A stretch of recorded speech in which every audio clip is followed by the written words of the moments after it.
Now, Ashok Kumar is an associate professor of political economy at Birkbeck College in part of University of London. He joins us now from Bengaluru in India.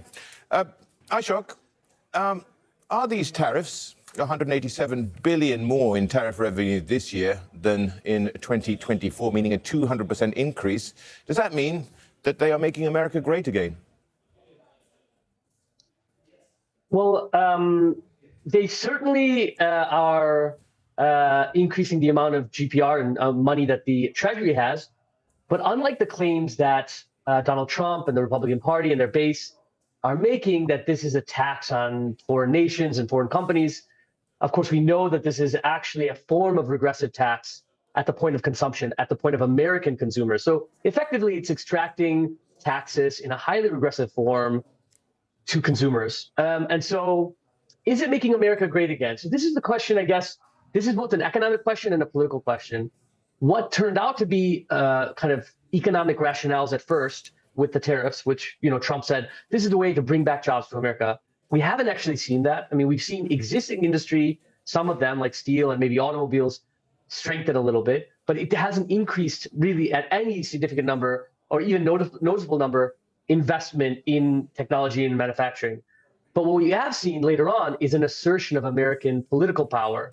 And so the argument can be made that political power assertion in like India, for example, with them accepting trade with Russia, for example, or various mechanisms and means by which the Americans use their trade advantage and power of consumption to make political demand. So, I mean, that's obviously a more general question that you've asked, but I think that it's on the economic question, it really hasn't benefited the Americans. Ashok, then let's talk about the U.S. economy. I mean, has it brought jobs back? You say, no, it's not really. What about manufacturing, which he sought also to reinvigorate in the country?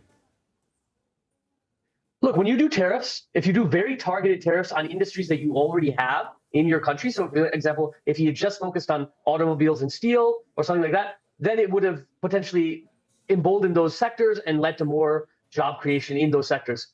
But to do tariffs on things like shoes or clothes, for example, like he did, just with his sweeping tariffs, there's no mechanism in which those would come back to the U.S. So we haven't actually seen in any real, in the real terms, any real investment, additional investment in manufacturing in the U.S. We've also seen contraction in the GDP in the U.S. directly linked to these tariffs. We've also seen, falling consumption. We've seen higher unemployment rates. So other than the money that's generated from these tariffs for the state, you really haven't seen any positive economic numbers as a consequence of these tariffs. But Ashok, I mean, these things also take time, don't they, to filter through? I mean, so you need to perhaps have these tariffs in place for a long time to see some of these more nascent industries actually mature. Oh, yeah, of course. And so this is the problem. Trump came in, he introduced some tariffs, he withdrew those tariffs, he increased those tariffs. The volatility of that, even within the past year, means that there's a class of investors that don't feel driven to necessarily invest because they might invest now in a sector that has advantages, and then a new administration might come in, or Donald Trump might switch his decision and get rid of those tariffs. So it doesn't give the investor class the confidence, because these decisions are so volatile, to invest. You're right to say that these things take a long time, but there's no indication, given the indecisiveness, even in the past year, with what proportion and which sectors and which countries and what levels of the tariffs that you're going to set, that this class of people aren't going to invest in a totally new factory that might cost millions, and if it's a chip factory, billions, unless there's direct investment from the state. And we saw that happen, for example, with the CHIP Act, where the state invested directly, and then you had various different companies like Intel and others investing. And so there was a kind of public-private partnership. In those cases, you saw investment, but as a direct consequence of the tariffs, you didn't see investment.